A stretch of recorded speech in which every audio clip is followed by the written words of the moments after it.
بسم اللہ الرحمن الرحیم۔ السلام علیکم ورحمۃ اللہ وبرکاتہ۔ عنوان: تعلیمی مصروفیت کی وجہ سے مغرب کی نماز وقت سے پہلے پڑھنے کا حکم۔ ایک طالب علم کا سوال کہ میں روزانہ عصر کی نماز پڑھنے کے بعد مغرب سے پہلے ٹیوشن جاتا ہوں اور عشاء میں میری چھٹی ہوتی ہے، جس کی وجہ سے میری مغرب کی نماز رہ جاتی ہے۔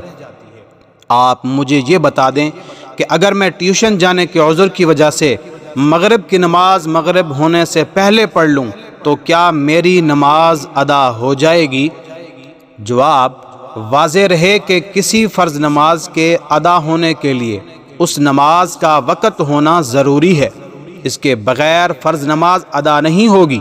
لہٰذا صورت مسئلہ میں آپ کے لیے ضروری ہے کہ اپنی تعلیمی مصروفیات میں سے وقت نکال کر مغرب کی نماز کو اس کے وقت میں ادا کریں، اور اگر آپ نے مغرب کی نماز وقت داخل ہونے سے پہلے پڑھی تو آپ کی مغرب کی نماز ادا نہیں ہوگی اور وقت گزرنے پر آپ پر مغرب کی نماز کی قضا لازم ہوگی۔